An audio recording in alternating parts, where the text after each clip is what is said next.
So, for those of you who don't know me, I'm Raven, and I've been on this channel for more than 4 years now in so many shapes, and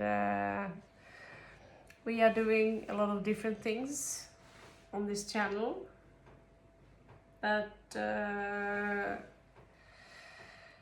those of you who can help me, I'm putting up, I actually have a Gumroad account, I have a Google account, and I have a PayPal account. And for those of you who can help out this channel, subscribing and liking, usually that's something I didn't want to nag for, but I've been working so hard on this channel that your support, I'm watching other channels and we all say the same thing: support me, because I'm more important than the other ones you support. I don't know what to say. What else to say? There are many brilliant people out there. We are 8 billion people on Earth, and I'm supposed to compete towards them. But I see there is a difference between water sign and let's say earth signs. Some people can make a lot of money on doing very little, basically, because they're good with money. They understand money. They don't, as soon as they get their money, because Scorpio is money, sex and power. So as Scorpio, it should be really wealthy right now, but usually Scorpio get wealthy when we get a little bit older, when our progressive sun moves into Capricorn, and that's when we start to get the interest to learn and understand how to not just be an entrepreneur, but how to take control, because being creative is not for a creative person difficult, but usually there's always someone who wants to take advantage or profit from the work that you do. Now when Scorpio goes in and join forces with Capricorn, but make sure that you keep the control of the stuff you do. There's still going to be a lot of problems in regards to AI when we work with digital things and work with AI. I do that, but I also am a good handicrafter, let's put it like that. So time now is that if you are still in the sign of Scorpio, very young, depending on when you're born, or if you are in Sagittarius, that's the period where you're more restless, you want to learn higher things, you want to travel, and that's where we've been for the last 30 years actually. It's come to an end actually. This is the period where my sun now, I think it's 3 degrees into Scorpio, and now is the point where we want to learn about, what's shell company, what do they do, what's LLC, and what's that loophole for, and to learn how to move this is the money, to move this ball around. And if you go to YouTube, you will find many answers, and I can only say that there are so many answers as there are grass on the planet. But find one you feel is comfortable for you. Scorpio again is all about money, sex, passion, power. And when you have Capricorn in your shadow sign, you need to make sure that you are not being carried away and ending up as you know, Don Mariachi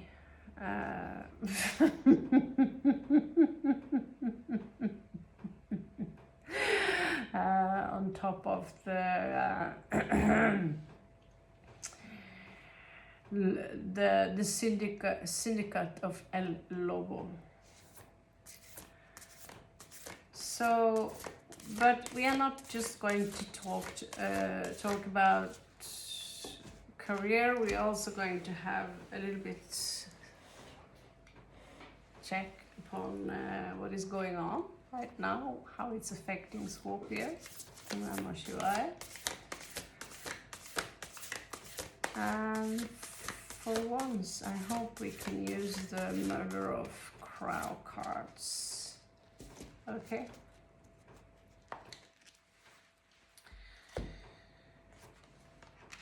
So,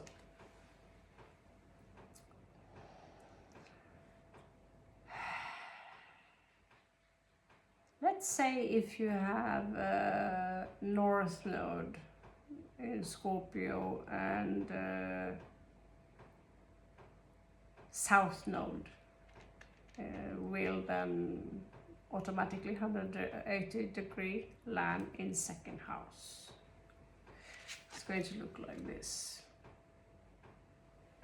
Okay, how many do we have here?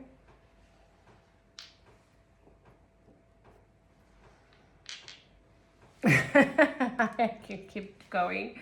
Yeah, we have, it's going to look like this. Okay, because second house likes to collect, and that's the thing Taurus and Scorpio have in common. If we like something, we don't buy one. We buy the silver mine. We buy the entire tarot card shop. And we cannot get enough of these because I don't know, really, for me they are very decorative, but I also know they store data. They do stuff for sure, even when the Guru Nikola Tesla is coming up with that. And we got amber, which for me symbolizes the alpha wolf. I'm not talking about regular wolf, of course, but it's amber, but it's also like, and it's like an eye to me, like fire. And they all have healing properties, right? Second house, easily, and you could easily have, personally, I have even obsidian here, beautiful, right? Personally, I have this impression that people who have a specific, I see Saturn behind there, and that's an obstacle for some Scorpios right now. Trust me, they have issues getting their ass out of the situation they're in, simply because they sit on a gold mine, right? So they don't know really how to, just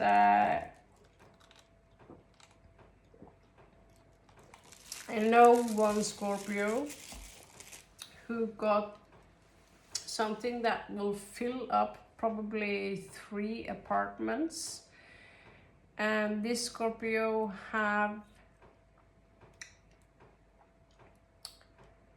hoarding things, books, obsessed with beautiful things, with magical things, with whatever, and this person doesn't see things as garbage.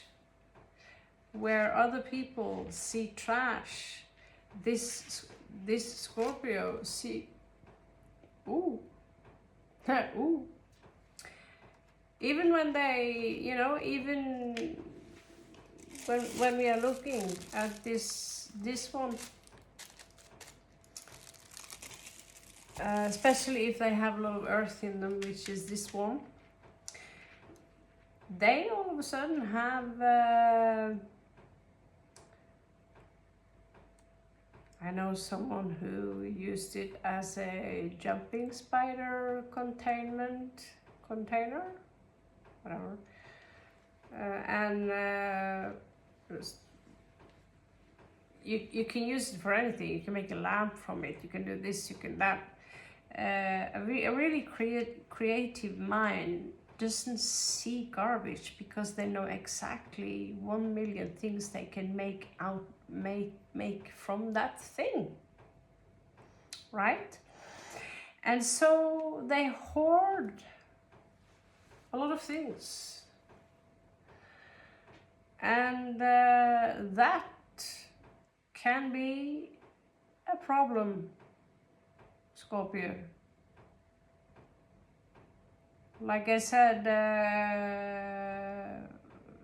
about the Scorpio who's got 3 different countries where they have so much stuff they can't even, you know, afford to just sell it home.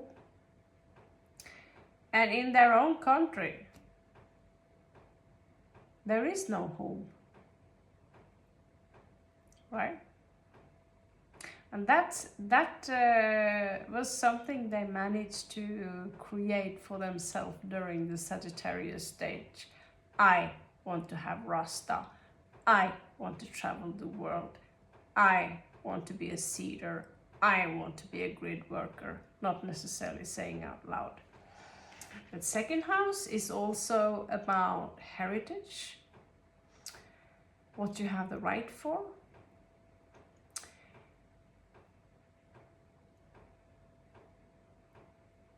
If you have someone in your family who are close to passing over, then it does cost a little bit of money.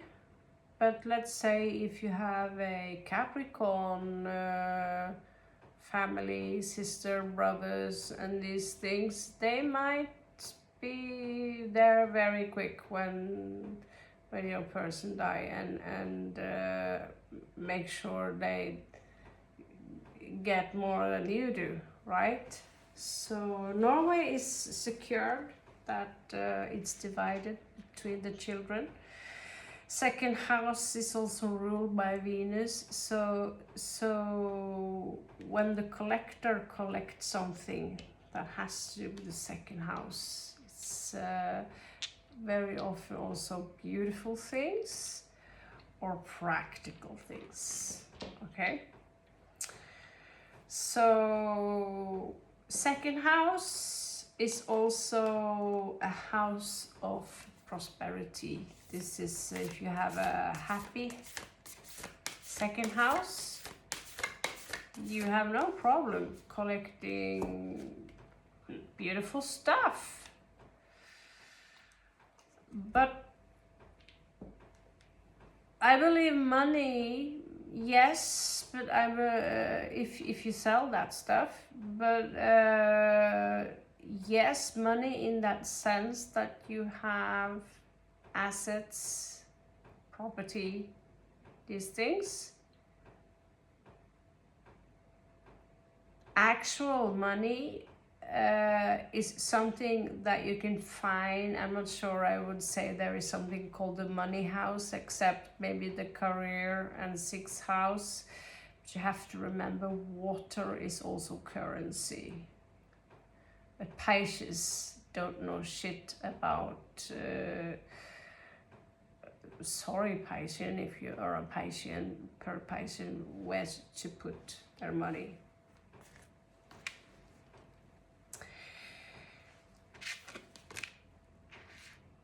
Talking about 10th house.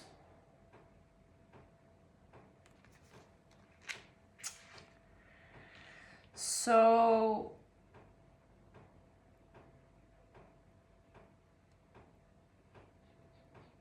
from outside, there are many that see many Scorpio use as they see, wow, what an elegant person. Looks like they have everything they need. They have the gold, they have the pearls, they have the fur coat or whatever. It could look very, well, I don't know why I'm gathering this. It could look very pristine. I have to apologize, I'm tired, but I enjoy this too much. So, midheaven, we are going to have a look at midheaven because midheaven, I just got 10 of coins there, and midheaven is this is your, in a way, I'd say it's part of your oversoul. It's from your heart, goes directly, goes from your heart and directly up. Actually, it goes through it all because it's what you love to do. If you're going to build a career on something you hate, you're gonna get a high blood pressure, and you're gonna hate yourself or hate the people who pushed you into becoming an engineer or whatever, right? But you have to understand that if you have some Gemini in you, almost everything is interesting. I would never think like that a decade or two ago, but it is. So you also have the ascendant here.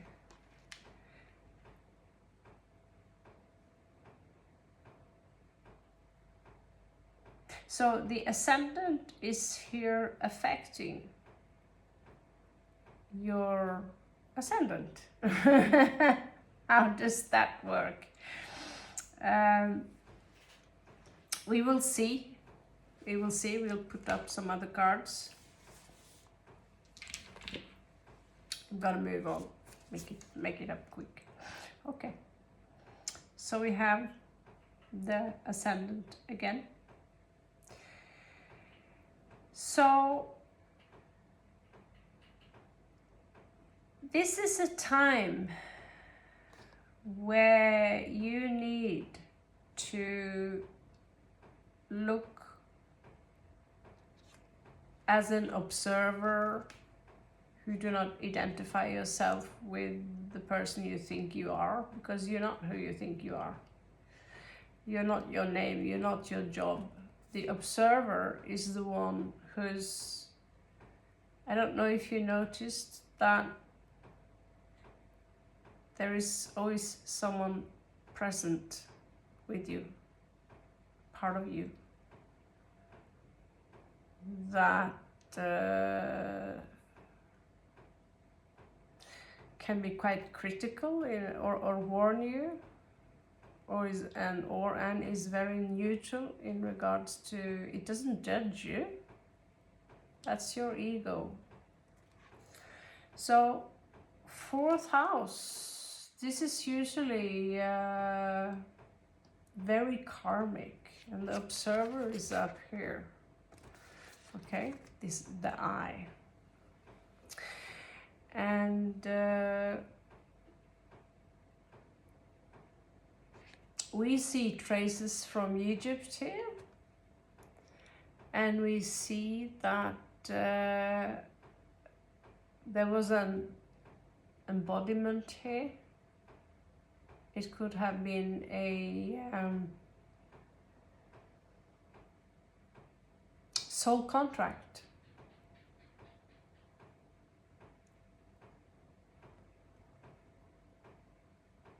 That goes all the way from the Egypt, or the last remnant from, you see, also notice that the skin is teal.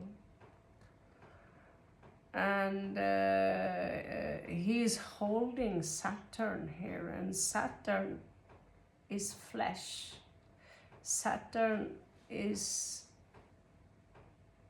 has a connection to the moon that creates an illusion about you consisting of flesh and bone,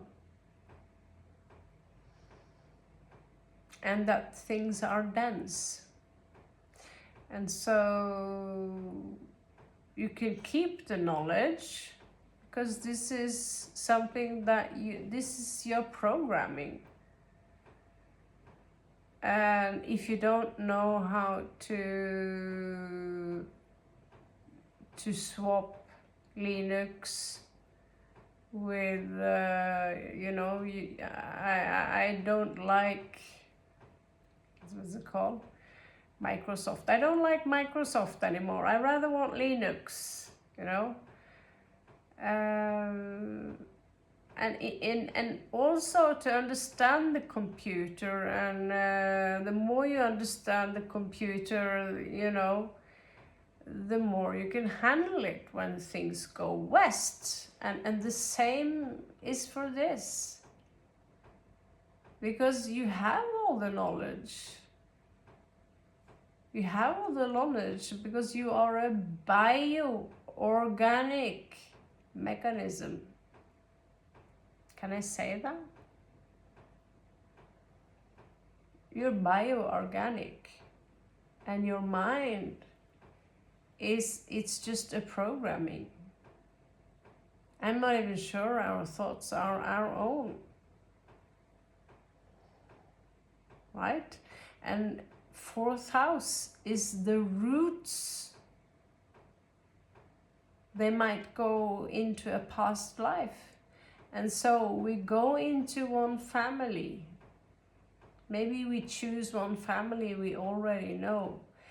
And very often,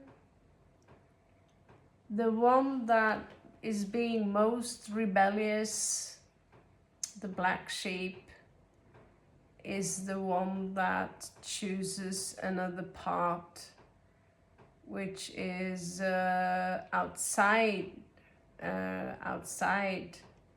the pedestrian path. Because they say that, I would say that if I met someone, I saw the king, depending on the situation, of course, everything can be embarrassing. Maybe you are representing your own company, and you don't want to have any negative reputation, but me as a person, I don't see any reason to bow or treat people different because they're born into nobility, and pay that I should pay from my taxes, so the Norwegian royal family can have a yacht, which the nobility has been caught doing worse lately. And that's my point. There are people like us who might need a place to live or want to go back home, need new shoes or whatever. Well, they get from our taxes money to start up their own businesses. You embody something that is old, something that is generational. And in this life, it's coming to a surface, what's been looping. Because you are a product of millions of different people who literally has been humping you into existence.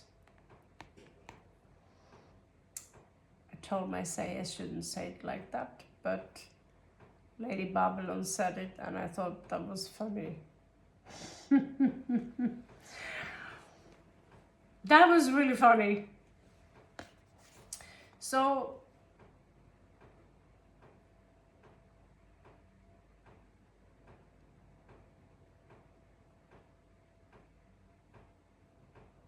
when you step out and when you understand that your work here on earth is as important as anyone else, because you're part of the same consciousness. You're a unity consciousness. But are we a hive mind? But we know there are nobility or ancient nobility or using the bee, queen bee, because of their hive mind. But is it also possible to be one and be an individual as well?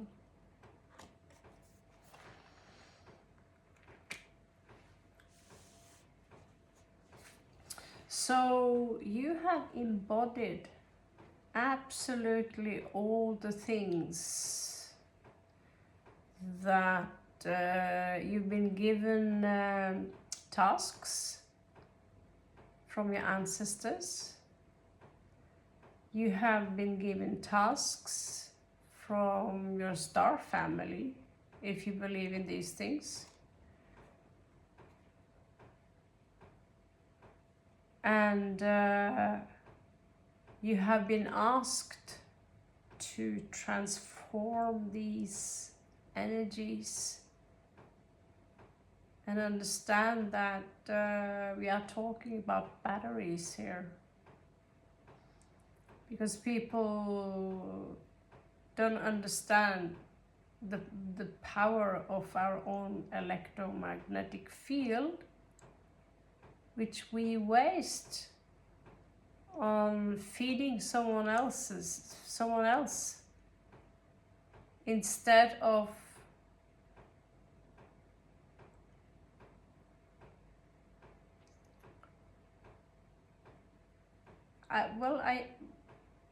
I met someone once, and of course they were another creation of many of us, and they showed me that to someone we are the insects, we are less than rats.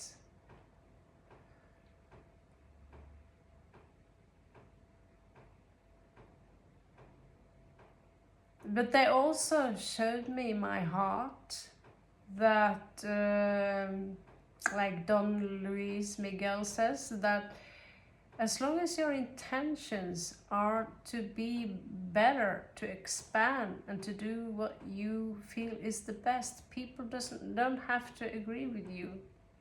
And you might disappoint a lot of people because what you do might look selfish. When in reality, the only reason you do the things you do is to pass it on to someone else.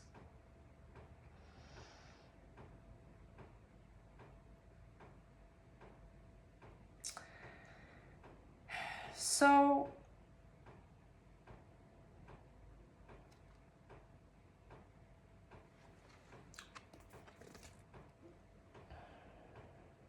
Mercury here, 5th house. They are the stand-up comedians. Some of you really know how to say the most spontaneous, fun things that crack people up. Crack people up when it counts.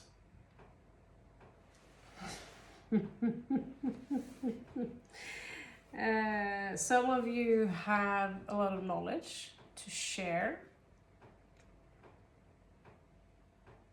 with the rest of the world. You are the children of Thoth, which we also see here with the pyramids. And so the ascendant here is somehow, we will see how the ascendant is being affected. Yeah, each tarot cards represent one planet anyway, so I'm not sure how many extra cards outside that we need to use.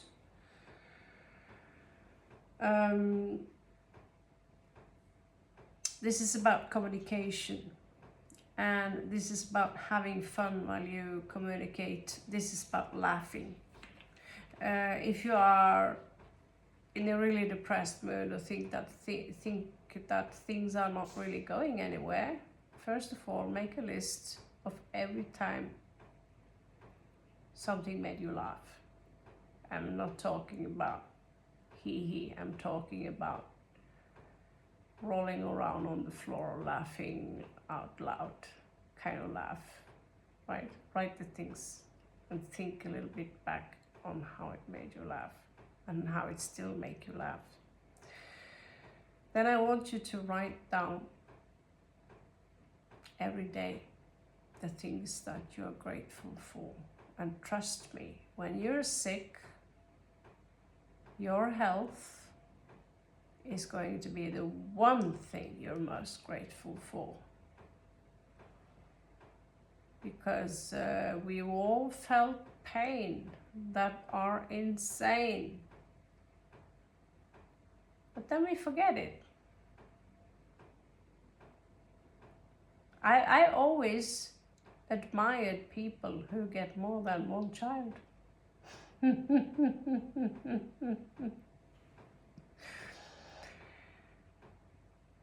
It was a Scorpio, most beautiful, and but the experience, hello. But then we have, you know, like my sister, she said it was just like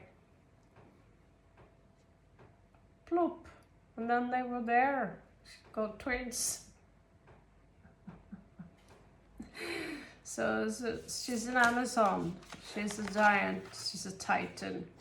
So Mercury communication says here basically that have more fun while you talk, and that many of you have the opportunity now to formidla, to mediate things that you have on your mind, that you have on your heart, that doesn't necessarily come from your ego or doesn't necessarily have anything to do with fishing for other people's resources. although you might have some need for support. So here we get my beautiful South Node in the end, and I have my South Node there with the second house there. Yeah, that was a little bit interesting. And that's a difficult one. If I don't know, if please comment below if you have a North Node in Scorpio, then you will have South Node in Taurus. And in I have, yeah, it's in Taurus and second house. So these are skills that you have brought in from already, things you know. You just know how to do it. You just know, I want that, and one way or another you're gonna get it, right? I'm gonna get it. And I see that sometimes it might take up from 10 to 20 years if it's a really hoo-ha kind of thing. But we are in a period now where things are rolling fast, that whatever you want, you can use the law of attraction, or you can use the law of assumption. Whatever, I think the law of assumption is more logic. The law of attraction, I want to attract that person. You literally are telling the universe that if you have to attract him, then that means you don't have him. So what they maybe they should find another word, but you have, if you want something, if you want to be something, you have to literally vibrate as the exact same. If you want that person, you have to vibrate as if you are them. And that's also, I'm not going to go that far. That secret is so secret that I cannot tell you. No, but that's like it with and the thing is that your cells in the body you possess, what is it that keeps all the particles that, you know, consists of you, or you consist of? You consist of many particles, units, cells, atoms. And what is it that makes you, you know, how can you split those particles and just travel somewhere else with the entire you? You know? Think about that a little bit.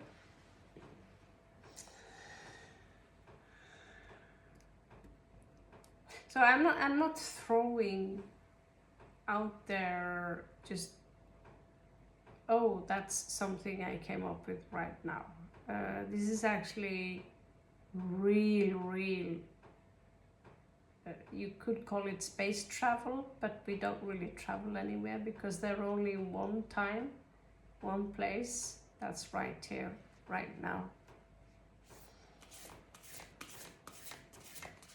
So all the lives that you think you have lived, and all the lives that you are going to live, is a chronological thinking, which is basically programmed into the brain. It's a beautiful design, but by whom?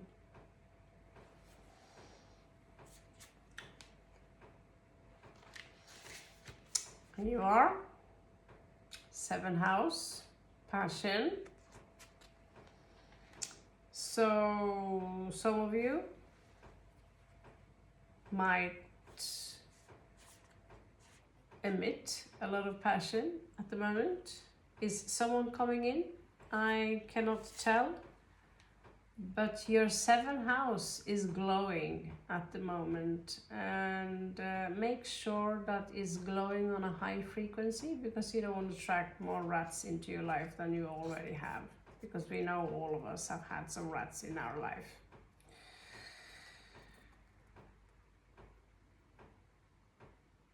So, wow,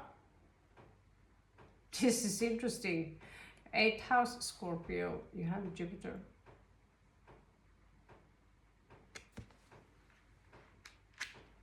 Jupiter, the giant, the greatest, biggest, badass planet in the solar system. You have it in the 8th house, where you are supposed to transform yourself. That means many of you have done the hard work.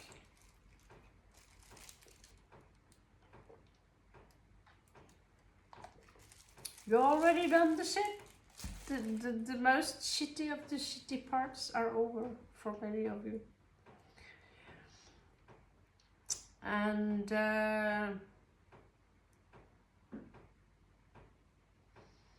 don't listen to the pedestrian media, the mainstream media, just because there are still sheep out there who don't see that in most of these cases it's a psyop to distract you. And they distract you for many reasons. And one reason to distract you is to keep you from focusing on you and you only. And what is that? Well, you could start with your breathing, because the entire breathing, you wouldn't be here if you couldn't breathe. So by controlling your breathing and by being able to focus inwards, sometimes it helps a lot to just have a full day where you're blindfolded. Get used to that. Because one of the reasons that you're being confused is that because what you hear and what you see is the illusion. So if you're going to listen to something, or I listen to classical music, piano, I can listen to anything, something that calms you down. But if you can listen to music, that it's not necessarily music, they are just sounds that help you bring in the focus.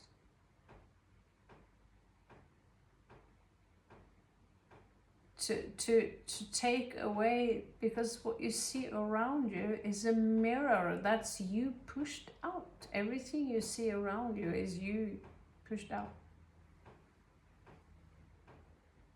And when I realized that 1.5 years ago,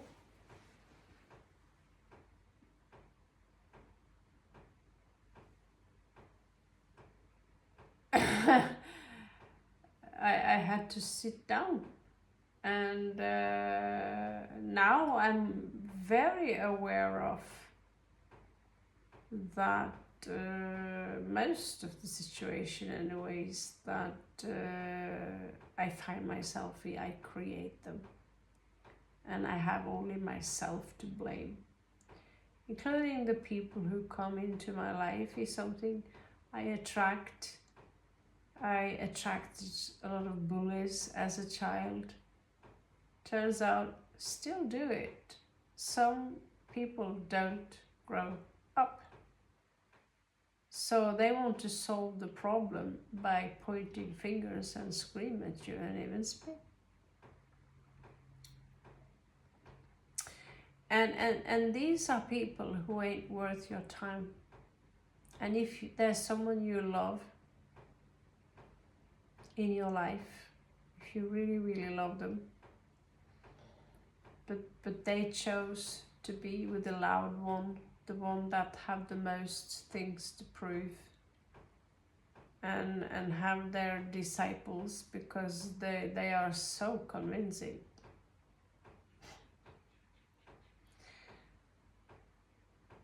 Then let them fly and find out for themselves,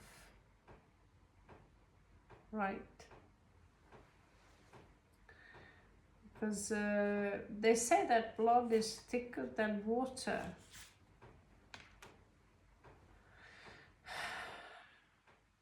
But the soul connection we have to some people,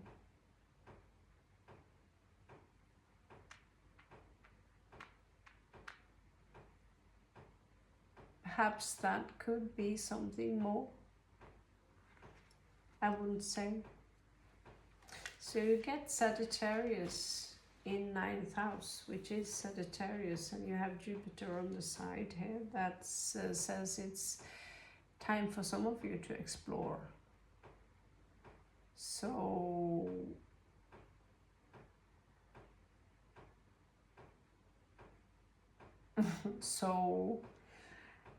what can I say? I've done that. I've done that. But I have a journey ahead of me in a few days. I can't shut up about it. But if you've seen pictures of Southeast Asia, you see that water and those tiny little mountains that's sticking up there. So yeah, I'm going there in a few days to fix the second visa or a new visa.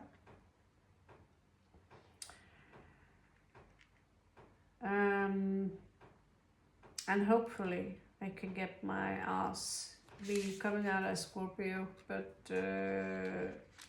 we are water signs, so we are also mermaids, and it would be really wonderful if I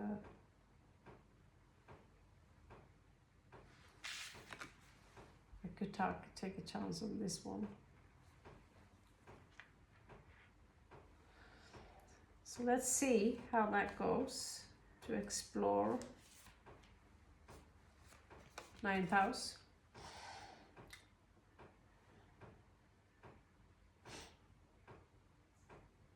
Interesting. So 9th house, talking about 9th house, we have Sag.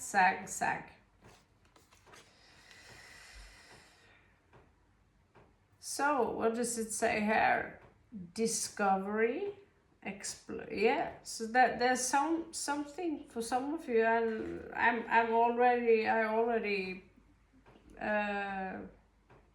paid the deposit today for the ticket.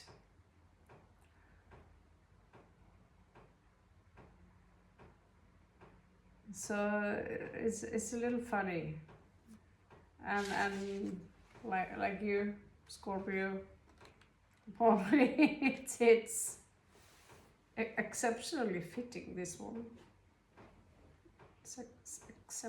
It's like I don't know. It would be cool to hear a feedback from you, because this one is really. So the descendant. The descendant is your shadow side. Okay. It stands 180 degrees from your ascendant, and that's your natal that you come in with. I purchased a while back Dante's Inferno to have a closer look at your but all of you are going to have a different ascendant. And I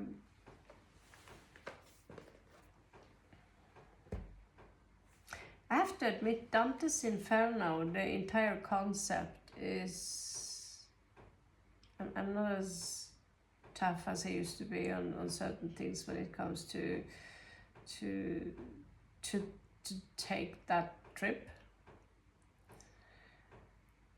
And as I don't know if you are aware of Dante's Inferno, but the 7 layers of hell that you have to go through.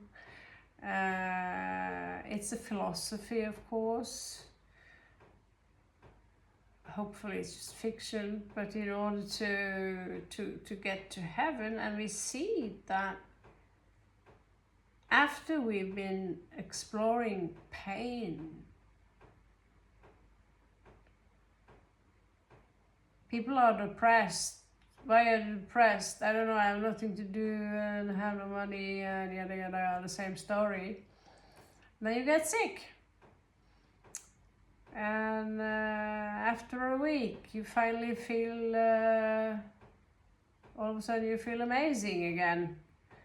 And all of a sudden you realize that it's okay to not have that much money as long as I get that stomach pain again or whatever, you know.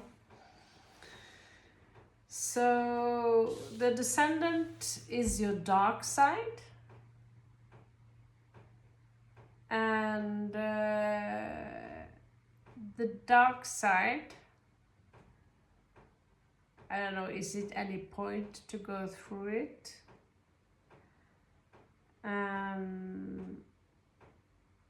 Aries, if you have Aries ascendant, your dark side. You could also have Mars on your ascendant, like me.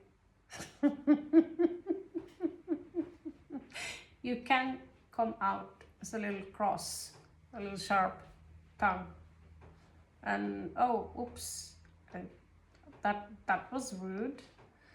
And since my ascendant is Gemini, I have a talent when it comes to offending people. The dark side is that I say maybe a little bit too much.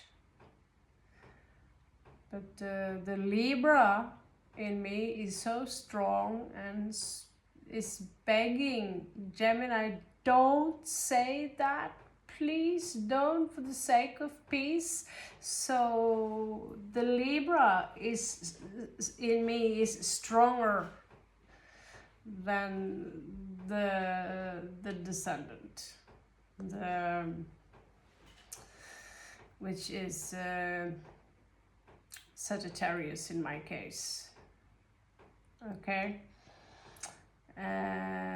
it's 180 degrees from Gemini, and so my dark side is exactly that, which explains why I just wanted to travel a little bit, and now I'm stuck. I'm stuck on the bus and trains, like, it's time for me to go home now. I wanted to spend more time with my family and yada yada yada. And at the same time, the curse is like where I am now. It's wonderful. So if you have Taurus, your shadow side would be Scorpio. So you would be a little bit of a psychopath, baby. Not necessarily, but you will be maybe attracted to the occult.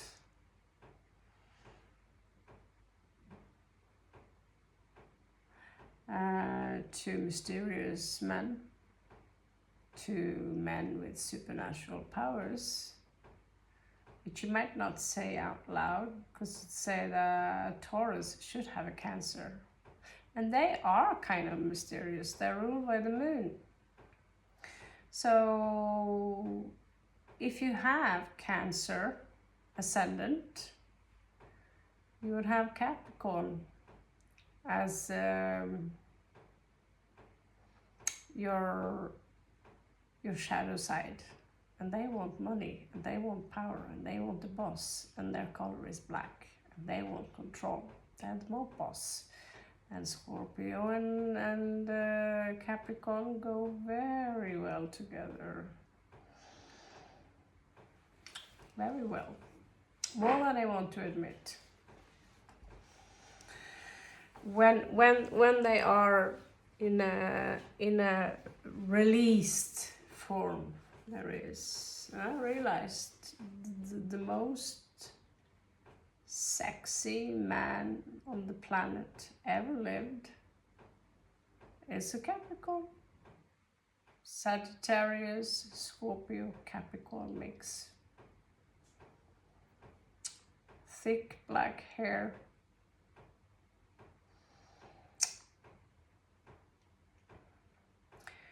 So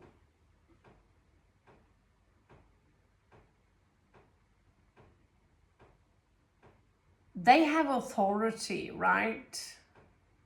And the Cancer ascendant, like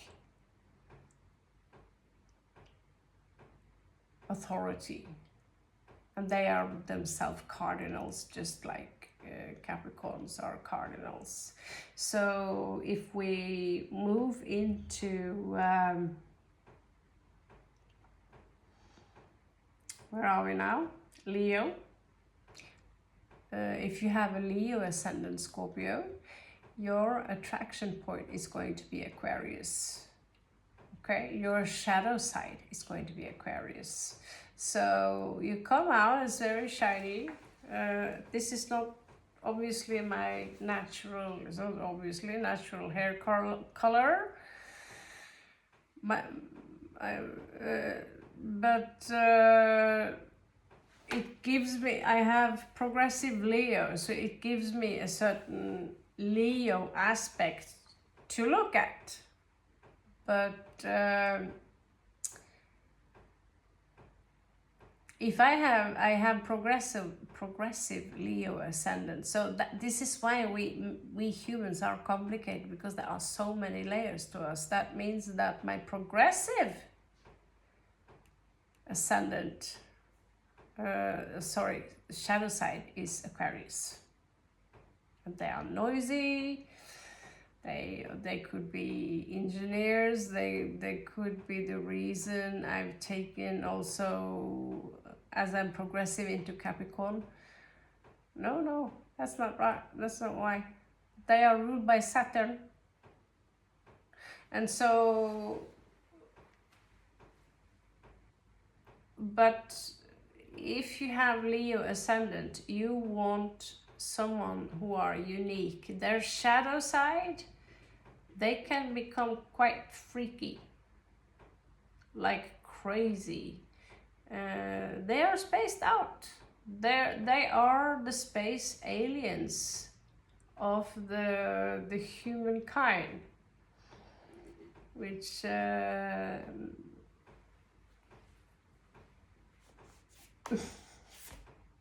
right? Scorpio.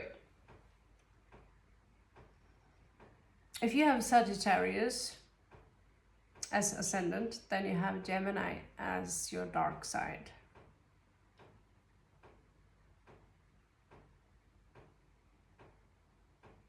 And that actually means, Scorpio, that you could work as a spy, someone who impersonates other people who are, that should be a Piscean thing, but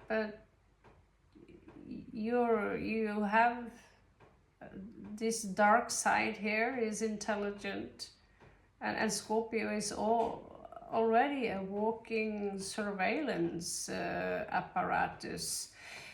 So your dark side would be, and why not live of it? Start up your own security company, or you know, maybe you want to build up your own syndicate.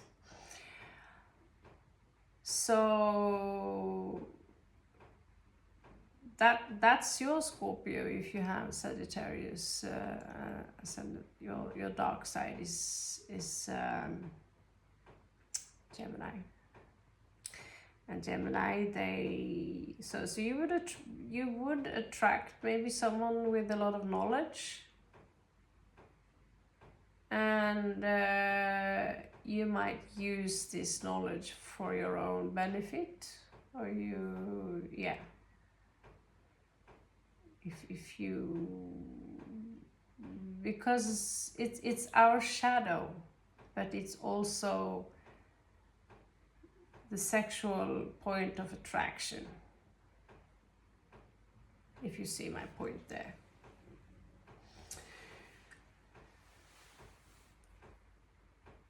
Scorpio, if you have Capricorn ascendant, if you're that lucky, you have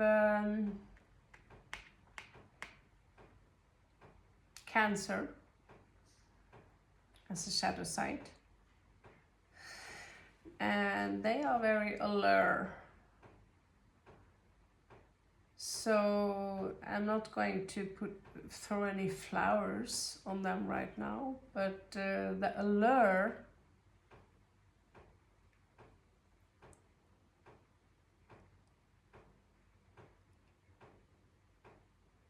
attraction to you basically are attracted to the, you know, it's like an opposition. It's like they are a walking treasure map, you know. They know something, and you like, they are ruled by the moon, they are ruled by the illusion, and they live in their own world, right? So Scorpio, if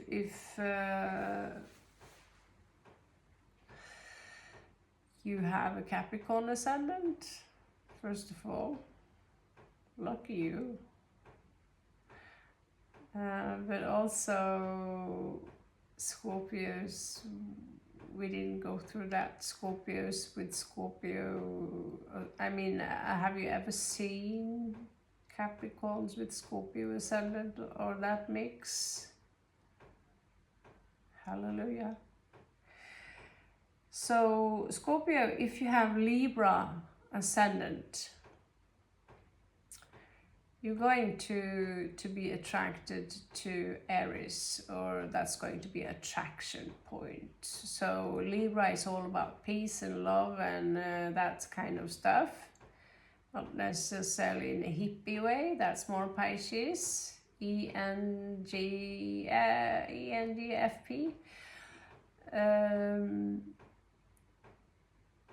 Aries is all about sword fights that smack your bum down. So if you have Scorpio, Libra ascendant, you're coming out as very, very peaceful, but secretly you're attracted to that tall warrior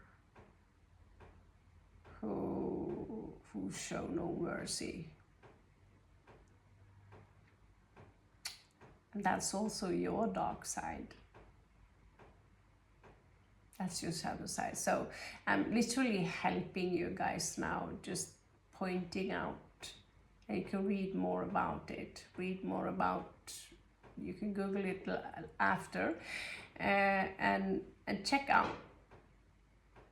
Okay, so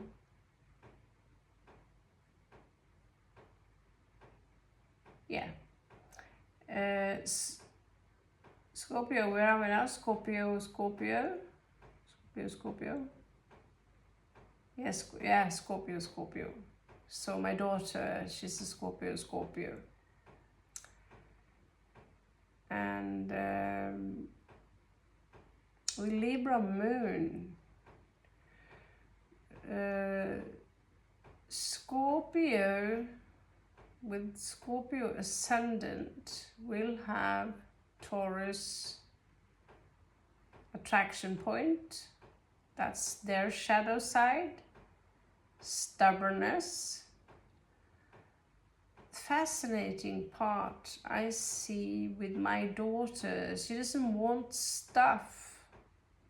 She wants to see her mother. I want to see you.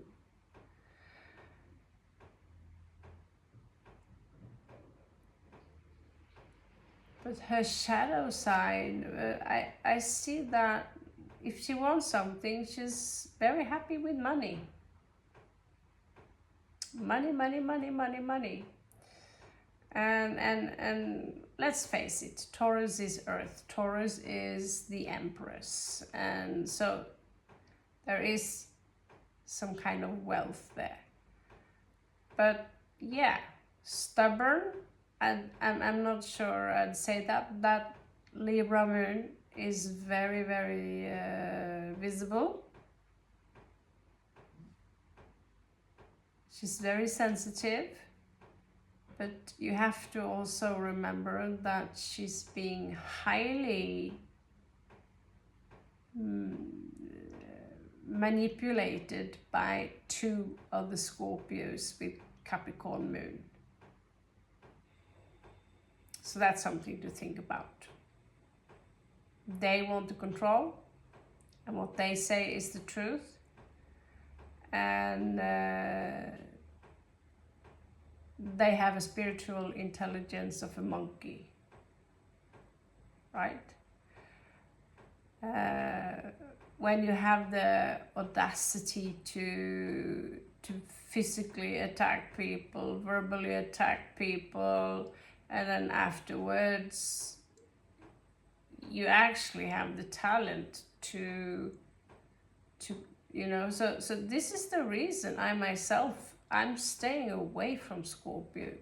My daughter is the only Scorpio who are allowed to close contact me. Because Scorpios, when your shadow side is taking control,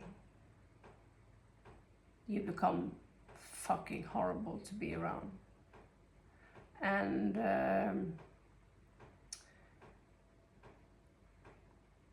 I have a shadow side. And I have been terrible.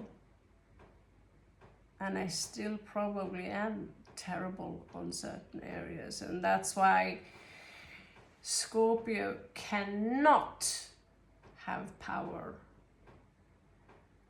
before they have acknowledged that shadow side, and also realize that in me, I have two shadow sides. So Sagittarius and Capricorn. And so before I understand that, let's say I get money, I get power, I have to also, first of all, we have to get rid of the South Node. This is something we already know. This is a habit. This is something we know so well. But at some point it's going to be like a cell phone. We refuse to let it go. Okay? So you see here, it's like this is what I come in with in this life. This is my talent. This is just something I'm born with. You just attract it, right? So people who are around me, wherever I live, even when I lived in the wilderness, in the mountains, people came and it's like, wow, you managed to pimp up the place pretty well. It's a talent, you know. But no one can have this great amount of power as the greatest of leaders we have in the world. No one. And we still have monkeys who are sitting and waiting for Jesus. And when Kalki is coming back, everything will be just fine. I'm sorry, but the whole concept of Jesus, it's a vibration, just like angels are a vibration. Was he a real person? Probably, but it's a vibration that lives within all of you. And you cannot just say, I accept Jesus, and because I do that, I'm going to reach heaven. That's thinking like a child. Okay? So most of us, I could say, I'm waiting for Sophia to come. You know, this is the mother of Jarl the Bale, the lion-headed snake.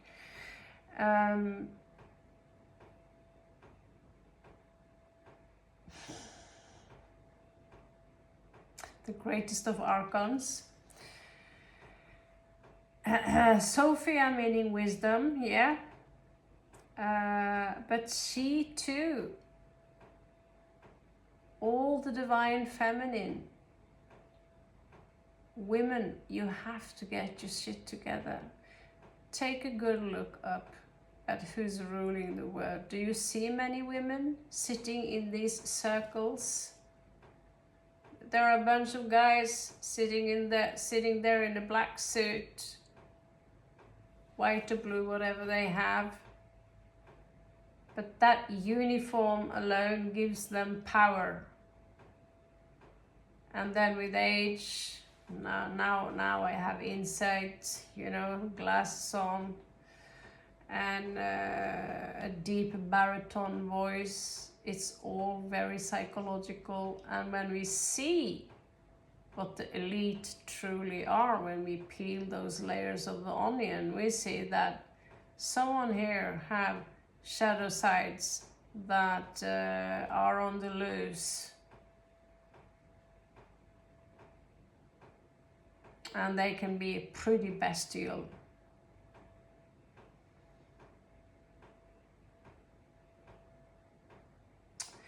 So, yeah, we have a couple of more shadow sides.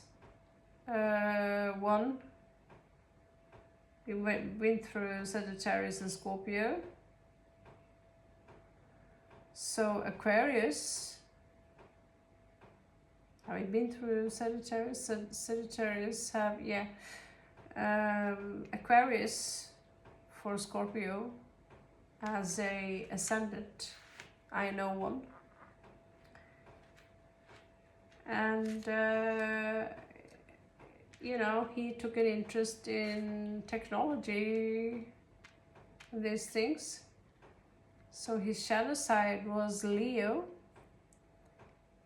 which is, it was affecting him rather strange. Like, he was always invisible, but he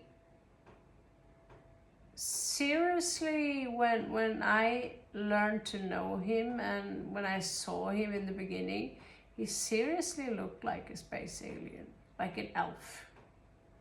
His eyes, everyone are like baffled by his eyes. And when he shaved his head, he got this cone head as well, a very large head. So he's very clearly some kind of star seed of some sort, but what I always wondered is that with his Aquarius, Scorpio and Capricorn moon, is I don't understand. He's completely forgotten who he is, because all he sees is all the wrongdoings on everyone else. The only person who counts in his life is his wife. I have no words for that. I don't know her ascendant, and frankly I couldn't give it a F. But I had to tell my mother so many times, can't you hear how manipulative he is?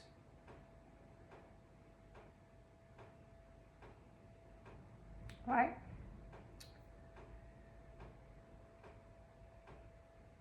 And she's got Scorpio moon.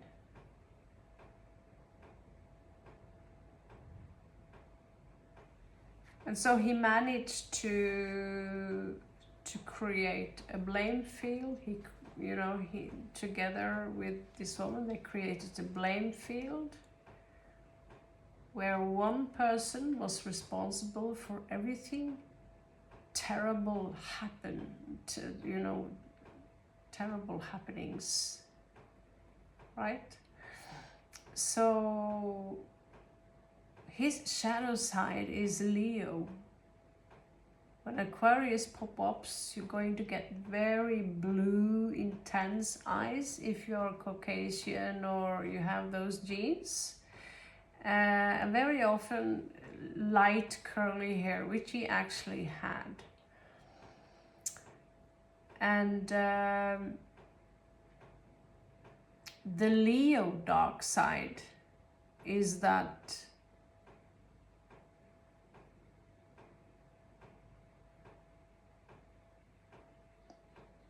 I want to be seen, but the Scorpio in him don't. It was a very strange kind of. He wants to have all. He wants to have all the. Oh my God! You're such a wonderful person, you know. In reality, this person's been robbing and stealing so many people. That's not a Leo thing to do. But clearly, as a Scorpio, these two clearly have, there's some kind of weird fusion here, and that can be explained by how the planets are interacting with each other in regards to conjunctions and trigons and all these things, which is not my special field. It should be, but I understand malevolent, like a square or something, and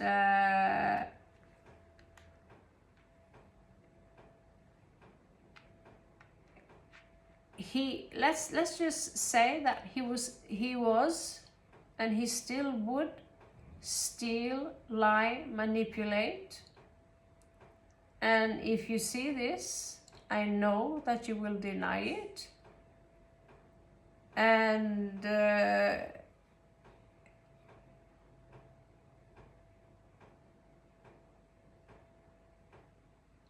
so how does a lion is created to rule. You are the ruler of the zodiac. You are the sun. But when it's your shadow, here we have him, the black lion. The black lion. And when the ruler becomes affected by the shadow side, identifying himself with ego and wants to, become very smirk and taking a lot of, they enjoy themselves when they harm others, even though the other person might deserve a smack on their snout. You are no better than anyone if you are taking pleasure. But the worst part is to try and reach them through the layers and layers and layers of walls that they have made up for themselves, and manage to convince other people that it's all that person's fault that this and these things happen, although the other person is not that perfect either, but they at least have acknowledged the shadow side, and that I could have done that better. And I apologize for that.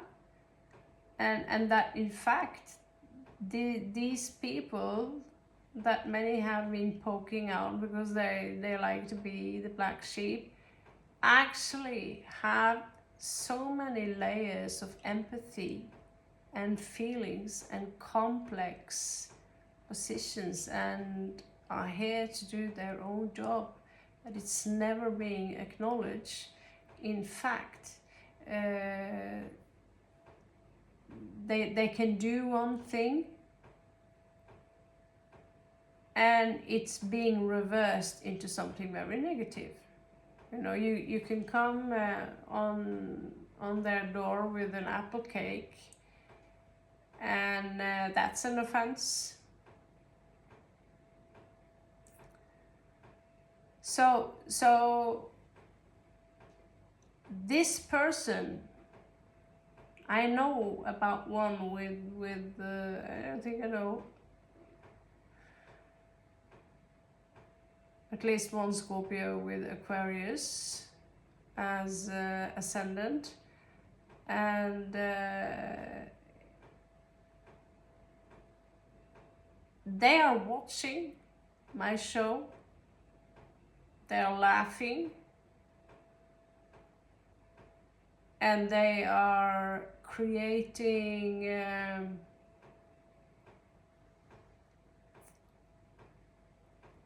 no, you can think for yourself what these people are doing and saying.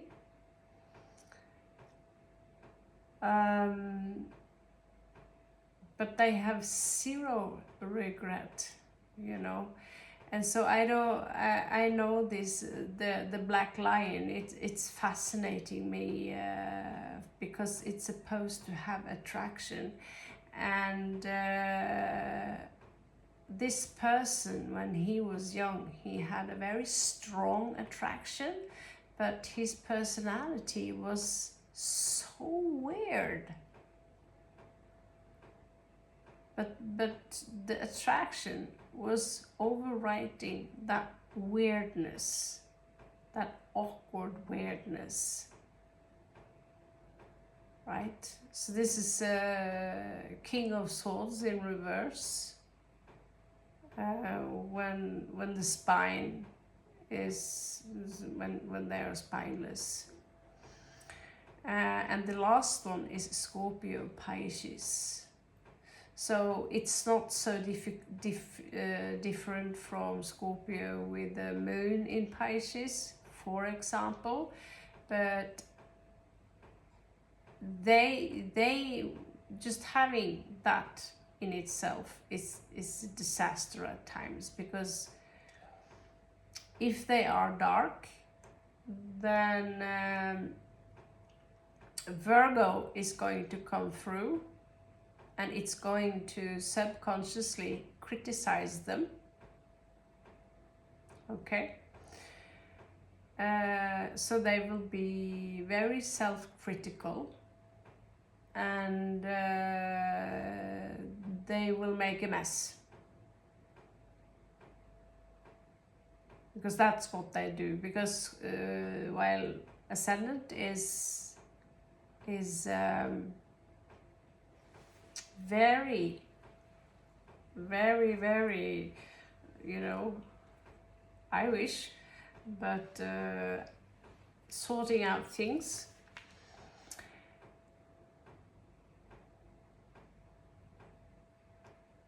They can be very thorough.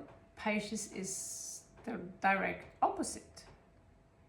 So Pisces, they have an attraction because it's about creating balance. That's why we have this attraction point to our opposite side. But we cannot join the opposite side if none of them, at least actually both of them, must understand that let's say you take something very personal, that's your ego, and if they say something to harm you, that's their ego, and that's their shadow side coming through their ego.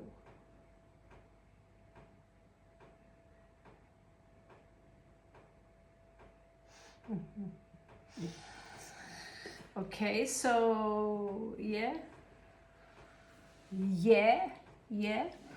So we are going to close off. This was a long one. It's been a long time since I gave you a long one. We're going to have a look at some shadow sides. So they might be shadow sides that are affecting you now. I might not be able to at least they are in English.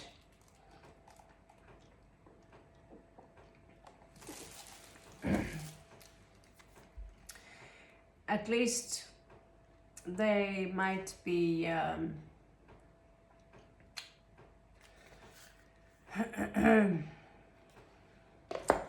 don't understand all of them, let's put it like that. I have to read the book and I cannot read the book, so I can say some of them. So we are going to start with Scorpio. This is a Scorpio read. We're going to start with Aries and go down. So just have a look at it, and what kind of so you will always have, if you have Aries, you will always have Libra as a shadow in your natal chart. Eventually Aries is going to move into Taurus, right? So that's the moment you will have Scorpio. And so how much it influences you, I'll say it influences you a lot.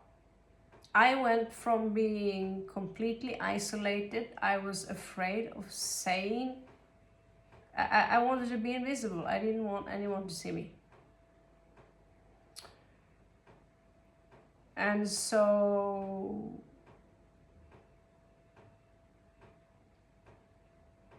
I have to study my mother, which was Sagittarius. How is she? Why is everyone like her? You know, she doesn't look like a movie star either, but everyone liked her, everyone loved her, everyone wanted to hang with mom. So I started to study her. I had to start to study theater, because before I had autistic or Asperger-like symptoms, and I would say and do things that was so weird that it was clearly I was not from this world, right? But I wanted to be like anyone else. It took me many years before I took pride in being unique. Okay, so you have to understand that each ascendant moves through each sign through 30 years, 30 degrees, 30 years, okay? So if you are born in the end of You know, you have your ascendant in the end of Aries. You're going to start the Taurus journey very early on your ascendant. So what is more important here? Some say that the moon is more important than the sun if you travel to India. But I think it is, there are so many layers to this. So let's start with Aries. For those of you who have Aries ascendant, you can have a look, or you can just think of a number in your head, and that could be exactly what you need to know right now.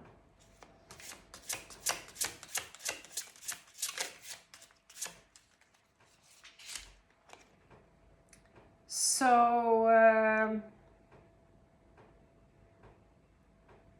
Aries ascendant, also check your progressive, could have something there. You have a card called Thief of Forms. You can take a screenshots. So what I see here, this is not for the delicate mind, just saying. This is not for any princess. You have the 27, which is a 9, which is an ending. Someone here are being consumed by their own shadow, is what I see.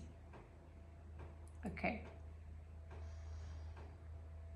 In another situation, in another type of read, it could be, you know, something else. But in this case, when we're talking about the shadow, they have been pushing out so much negativity into their own reality that they are being consumed by their own crap. And it can take years. Let's say if another Scorpio wants to take revenge, they can have a lot of patience. And the thing is, revenge is not the answer, because this is how the shadow works without anyone needing to do anything. If you are a person where you let your identity, which is connected to the shadow, you have the white wolf, you have the black wolf, treat them both with love, but the black one needs a firmer hand, because the black one is like a child. Okay, so I'm going to continue. Some of you might get the same one. Taurus, number 2. This is your shadow side. Price of the Ferryman, number 9. So for some of you, things might come to an end, but this is also the river Styx we are talking about here, ancient Egyptian mythology. It's about crossing over to the next side. And so this is why they put coins very often on people's eyes. So it's an ancient belief system that you have to pay the ferryman to coins. So it's typical human identity or ego to say that or to take things pretty literal. But number 2, Taurus, something is coming to an end. And I see this as a death card, but it doesn't have to be a physical death, but it's a rite of passage. So that means that your shadow side, which is Scorpio, might have crawled right in there and said, it's time, Taurus, to take that full transformation we've been talking about for a long time. And so he's made into a scarcity here.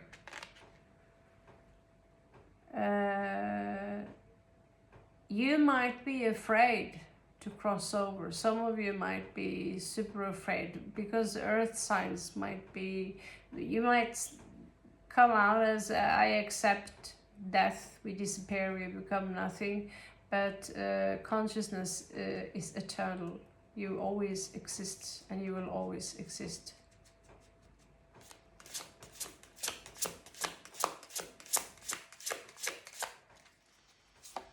So number 3, which is Gemini. So a warden is something in my Pulp Fiction reads, I understand, is some kind of a guardian. But some of you have, through your shadow side, managed to attract a diabolical warden. Okay, I'm not saying they look like this. This is just a visual. I like art. Like, let's put it like that. So they don't have to look like that. But a diabolical warden. You could have someone or an entity or a being or something that is attached to you, or your own shadow side have turned from, fallen from grace. You fell from grace. So, because 11 is a master number, and it also symbolizes 2 towers, or the gate. You see that everywhere. You see that she's got wings, she's got horns, she's actually a very beautiful fae of some sort. But for some reason, she's turned corrupt. So the Gemini ascendant is here, the Sagittarius, but we're not going to go into that. We've already mentioned that, and you can see for yourself in your own chart. You can ask your chat GPT, if I am Sagittarius, what is my 7th house? And your 7th house is where your shadow is hiding. So number 4, that's Cancer, your shadow. I don't think YouTube will like me now, but we don't see any genitals that are visible, just like almost visible. But this is 31. This is inhumane antagonists.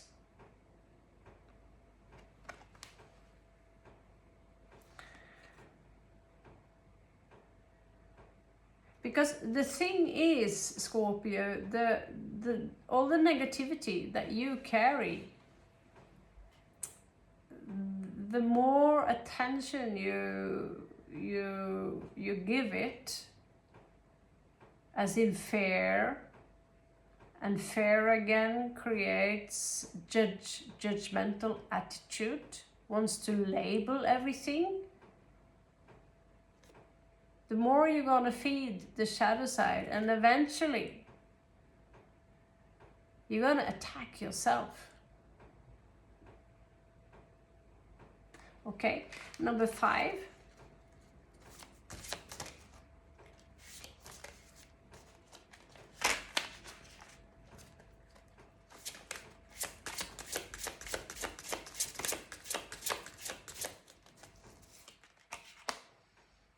Well, you know again. So number 5, Leo, you also have the diabolical warden, a fae. I'm obsessed with fae. I love Fae, and I have my own way I'm gonna make Fae, and I think these are beautiful, but they've gone dark. I have a system where I sort light Fae into dark Fae, but you also have something in between, right? Many layers. So Leo, you also have Diabolical Warden. I'm not saying Leo for those Scorpio, for those of you who have Leo ascendant, okay? But number 5.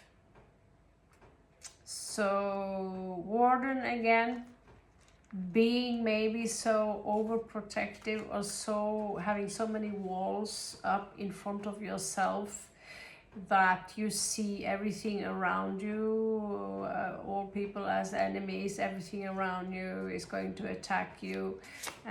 Trust me when I say I know the feeling.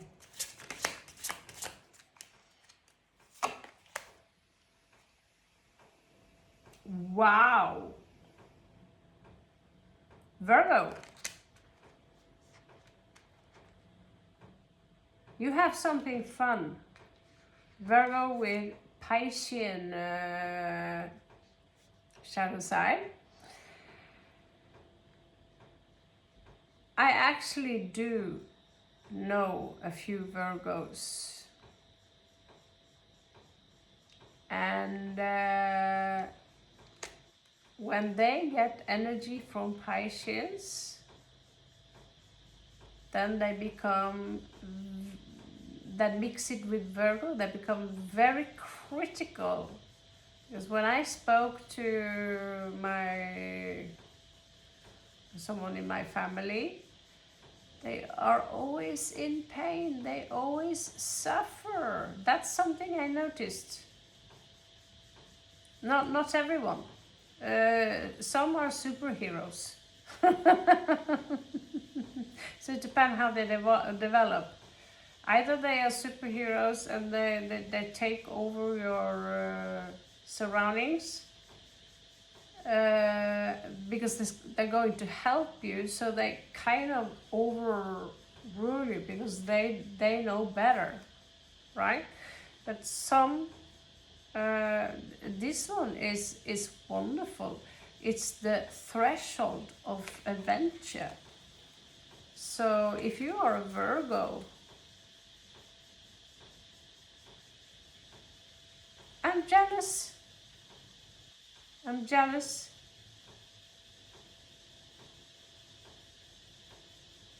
It's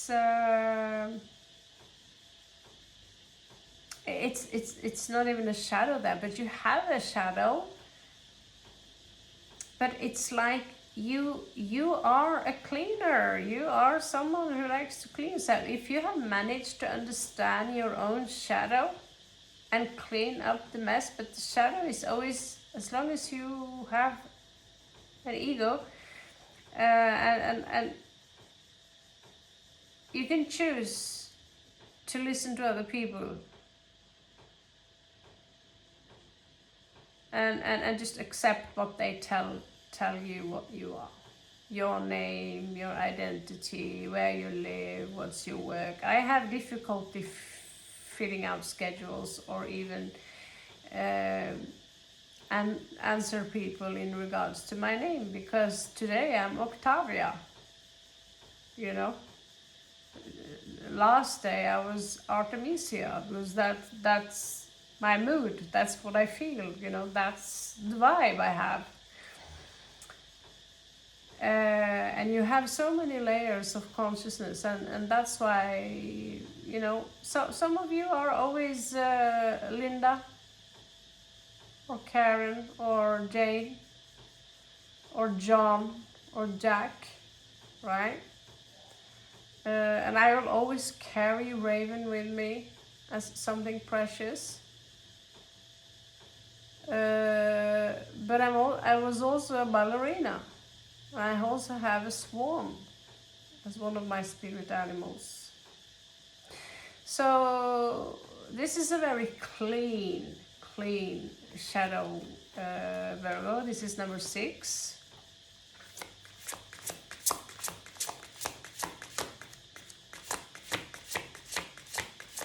can also work if you have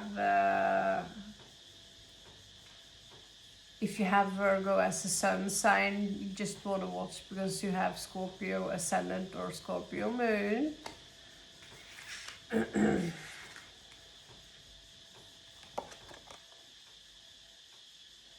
Oh my God. Libra.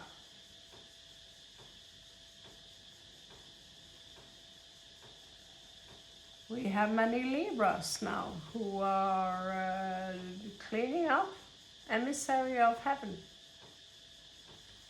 So I don't know, it could have been a fallen angel. We have the number 13 here. It's card number 7. Emissary of heaven, you know. Might as well be Lucifer, but it doesn't say so. It says emissary of heaven. It's an angel, basically. And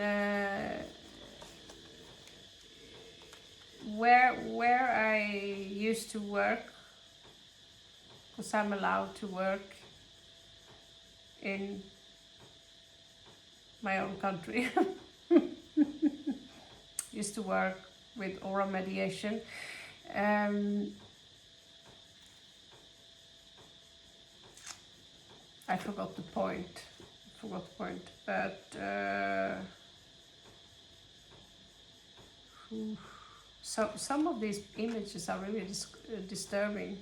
But yeah, I could, when I was working with people's electromagnetic field, you can sometimes feel that this is an earth angel and they forgot who they are. And the issue with remembering that you are an earth angel or a fallen angel, and it gets to your brain, gets to your mind, all of a sudden your ego is consumed by, I am an earth angel, I am consumed by it, then you just fed your shadow. Because you're not supposed to be anything. Okay? That doesn't mean you're not allowed to pimp yourself up a little bit and enjoy the gifts from Azazel. But it's the golden path, the path of the Tao. To be something in the middle. Just even like what Buddha says, something in the middle. So Libra, Scorpio, for those of you who have Scorpio, who are Scorpio, this is card number 8. Oh my God!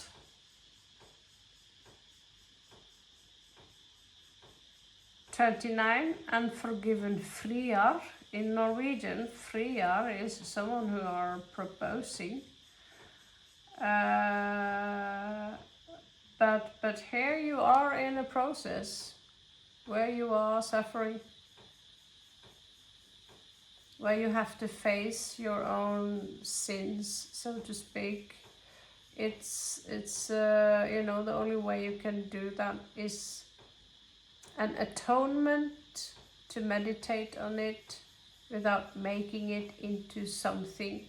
Don't label it. Because the labeling of things, it's one of the things that it's nice to have a language, but we are supposed to communicate with each other without really talking. So here Scorpio is burning. That goes for all of us. Some of you will burn. But it's not necessarily, you know, a physical burning, but this is the stage before the phoenix. So I'm really proud of you, some of you out there. It looks really terrible. It's card number 8, 29, 911. It's a master card. So some of you are actually standing on the threshold into becoming a Phoenix.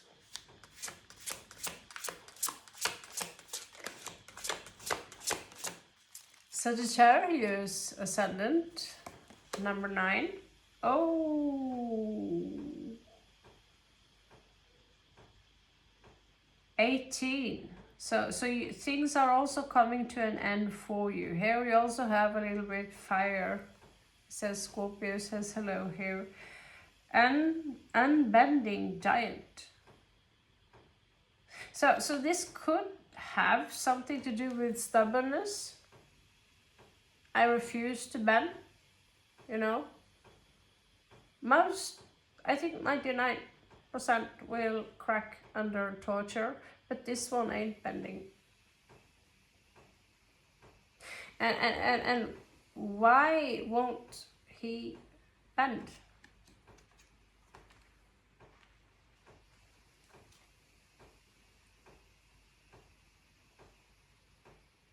There is something I think that he needs to let go of it.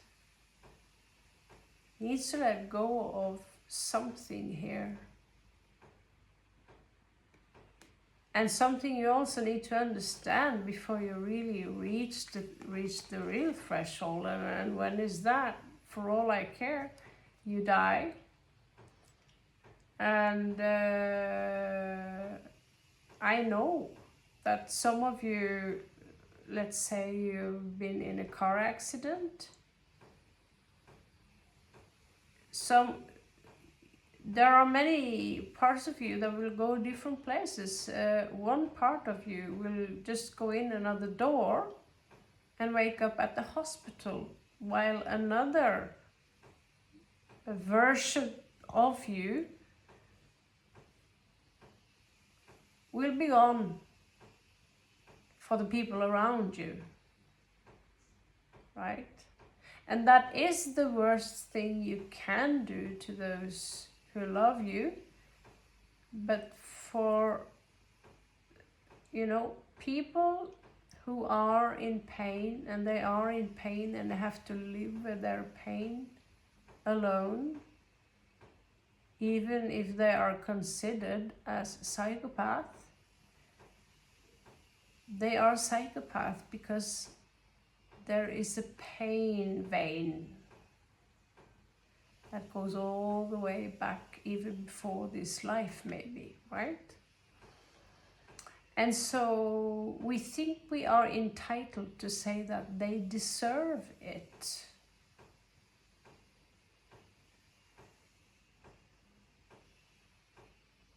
And you don't even know your own history, right? Your own Akashic record. Yeah, I'm feeling it's early in the morning now, so we're done soon. So this is for the Capricorn, card number 10, if you chose this. So yeah, I have Capricorn 7th house, and isn't it typical? You get the dark seductor, 22 seduction in shadows. So this is about basically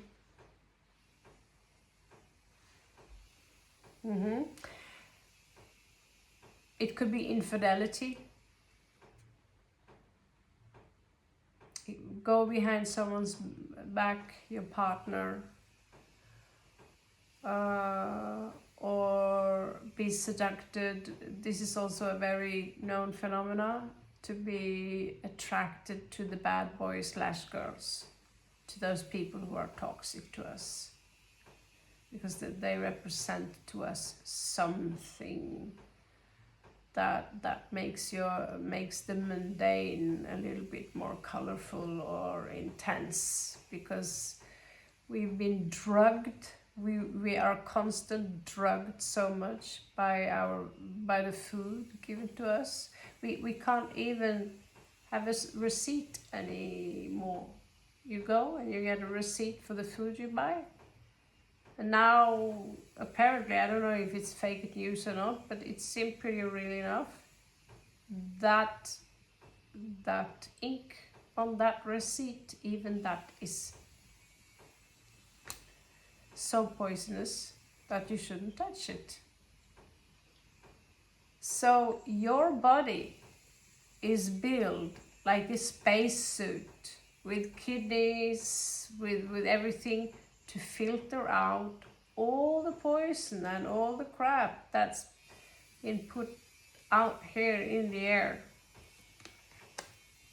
But it can only last that long. So when people talk about don't drink this, don't do this, don't do that, yeah, you can do that, but you have to breathe, you have to drink water. Even if I buy some bread, some food, there is shadows there as well. Do we live in a shadow world? No, we live in a world of duality. And just choosing the light is not the right. Choosing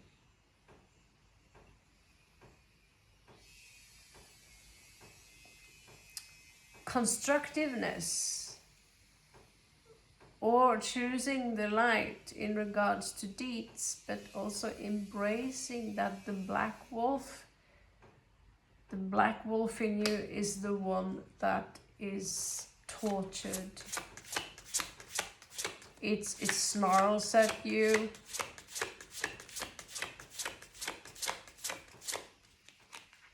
Bites you. Because it was not given the same kind of love as the pretty one, right? The white one. The mask you carry outside of you. So here we have him again. Aquarius, inhumane antagonist.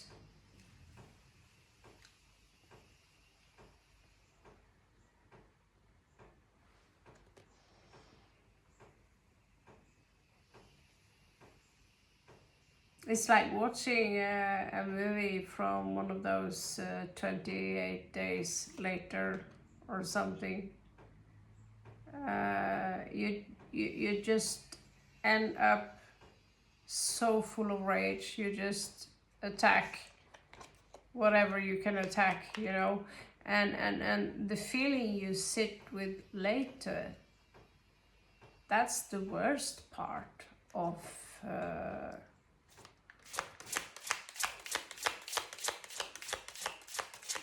story, you know, to look back and dwell on what you did and sit with that memory.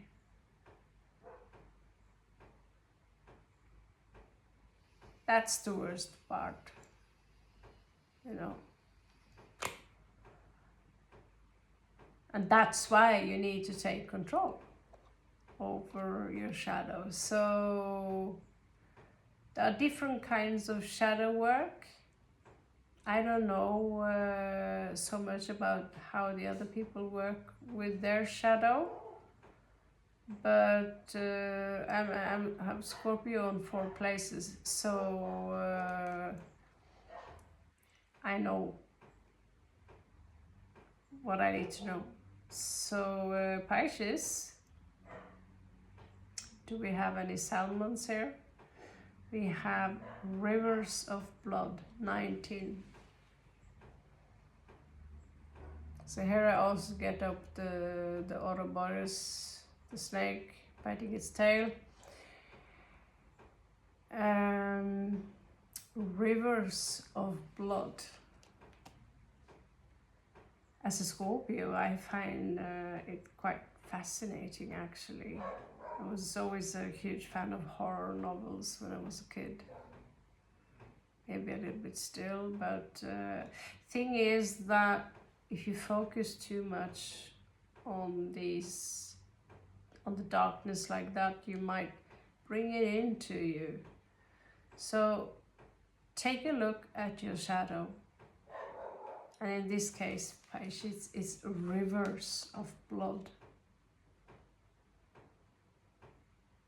What does that mean? And so I'll leave it to you as a riddle. Do you know any stories about rivers of blood? I'm not talking about rust in the water, talking about real blood.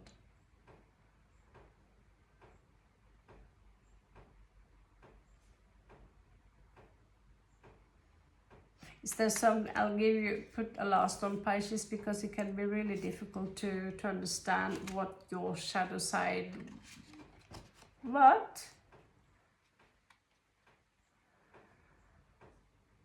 Because your shadow side would be Virgo. Wow. Oh my God. I was going to say you have 10 here and 10 again. City of the Damned. Rivers of blood. So you really have to take a good look at your shadow, because this is fear-based. And your negativity will feed it. And if you don't have much of a spiritual consciousness, you will project it onto others. That this and this and this person are bringing rivers of blood in my life. Let's hope this is not your bathroom. Okay. So we are closing off now. I'm going to give you all an angelic card, just to cleanse off the who. Even I feel who is also getting light outside. It was a pretty damn. They are dark. Dante's Inferno is something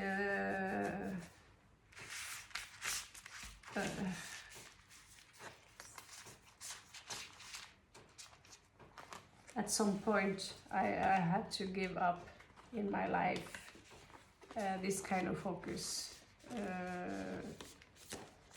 At some point in life, many Scorpios, they dig down so far down in the dark, and if they lose themselves at that, I'm not just talking about Sun Scorpio, it could be Moon Scorpio and special. So if someone never is being given lower empathy or haven't worked with their shadow side, and Pluto is playing Pluto and Mars and Saturn is playing a really huge role here in regards to why the elites are doing the things they do. I barely mention saying it out loud, what many of us already knew. We knew it because we've done our studies.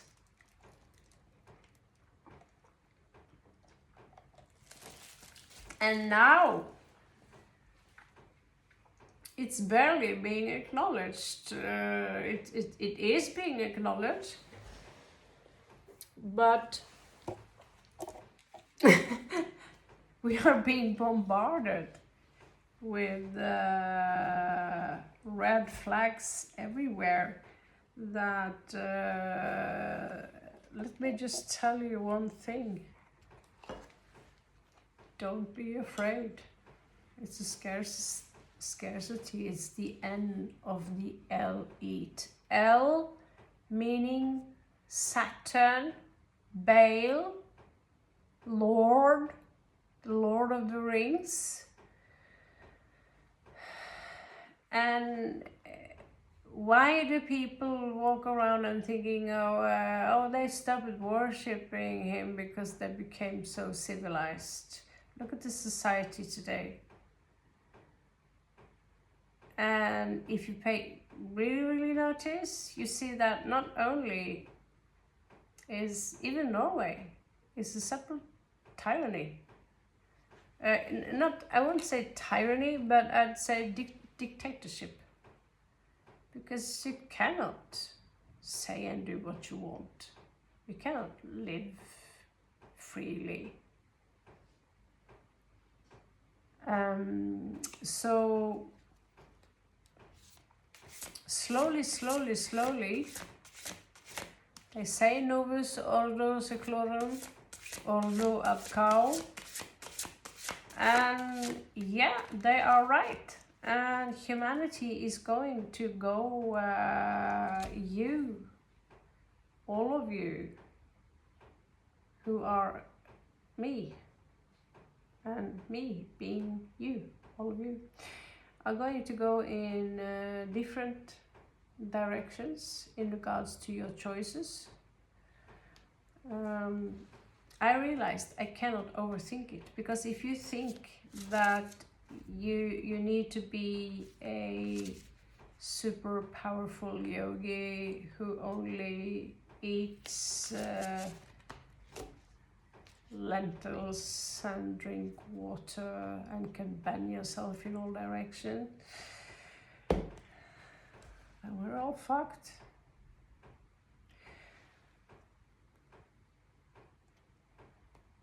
Go light.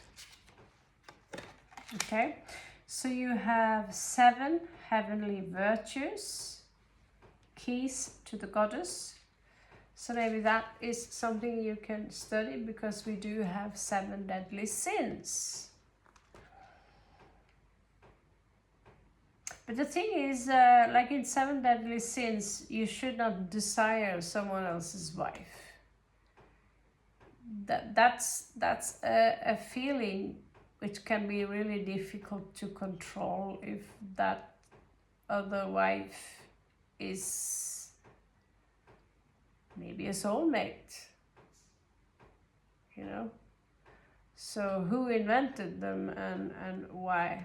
So they can slap us and punish us, and you should not steal. No, of course not. But on a higher plane, there is no such thing as ownership. But people are so stupid that if you say this out loud, they will say, okay, I'll go and grab your car then. I'll just help myself with your sweat equity. They don't understand, right?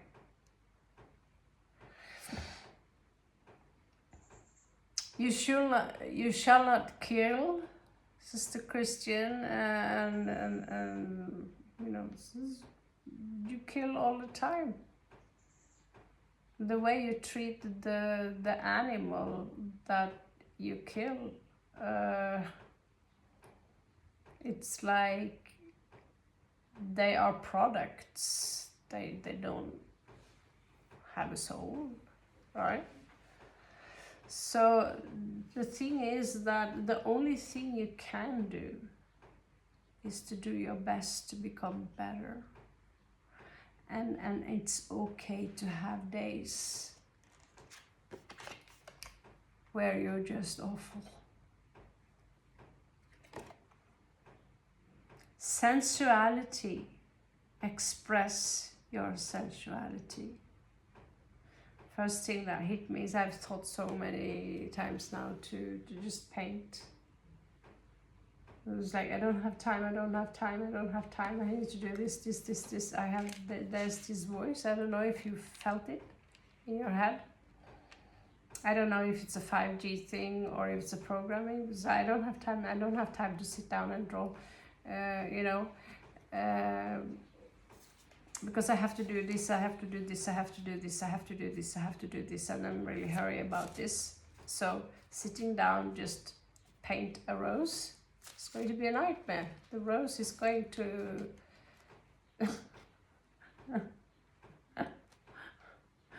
I have no words, you know. So here we also have one last card, good fortune. Another rainbow. Invite magic in. So watch your words. Try to remove the words that are really negative in your life, because they are inviting the same negativity that you are speaking of. Shadow, is that negative? Can the shadow harm you? So it depends a little bit on the context as well. But you need to understand it's the vibration behind what you say that is destructive. Vibration. Because everything you see around you is your own creation. It's you pushed out. And so you are on a journey where we as humans, we cannot think anything else that we are going up. We are going up, but it's not about that.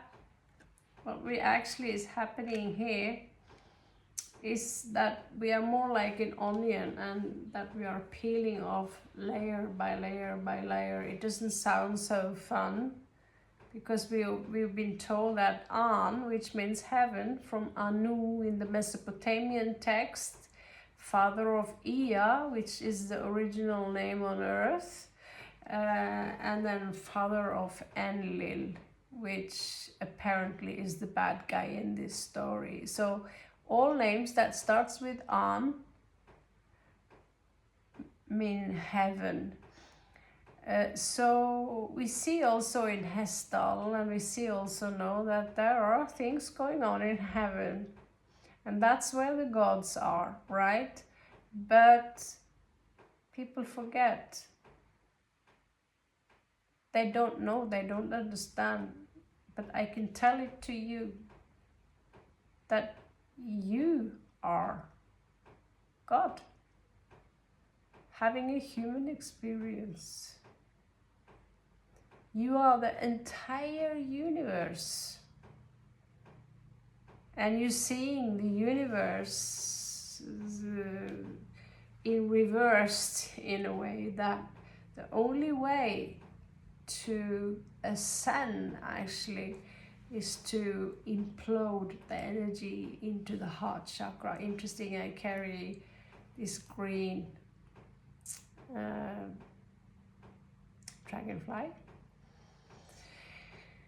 And so eventually the energies will go more and more inwards, and it's a sad thing, but it's also beautiful to see things wither, like the autumn, like the flowers. But when you are a human, you are so indoctrinated that in order for you to be beautiful and acknowledged and praised and all this, you need to be very, very good looking.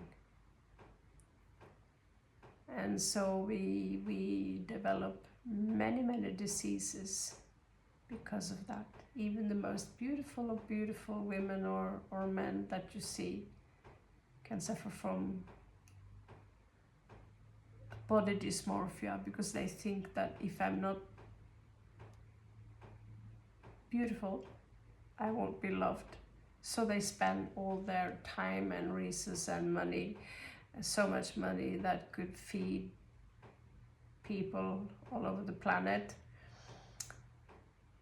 on fixing the exterior. But at some point, and I hate to say it to myself also,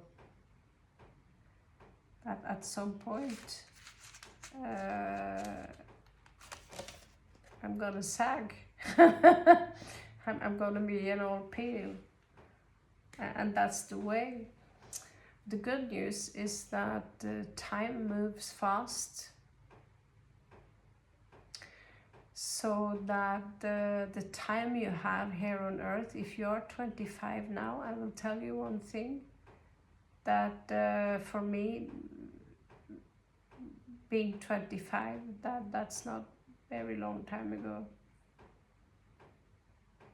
Not because I'm 29, but it really goes like this. It goes so fast, you'll get shocked. The pandemic 6 years ago, for me, it's like 2-3 years ago. And there are a lot of people who are sensing that big changes are coming. And if you wonder about your Jesus, he's been here all the time. He's been here all the time. And you just have to stop looking, because you won't be able to, yeah. But that's another story. I can talk about metaphysics and using the cards as an excuse to talk about this topic and this topic and this topic. I started when I was 14 years old to astral project, and I grew up with astrology, so it's not necessarily something I believe. It's just, oh, he's a Leo. Oh, we know them. That's something I grew up with. I grew up with a little bit what you call superstitious, and now it's something that you can use your own discernment. So when I speak to you about things I do, it's things that are based on a mixture of experience, books, what I've heard, and you need to understand that many of the truths you will hear will contradict themselves, and both truths will be truth. If you came all the way here, please leave a comment. Thank you for listening, and catch you on the flip side.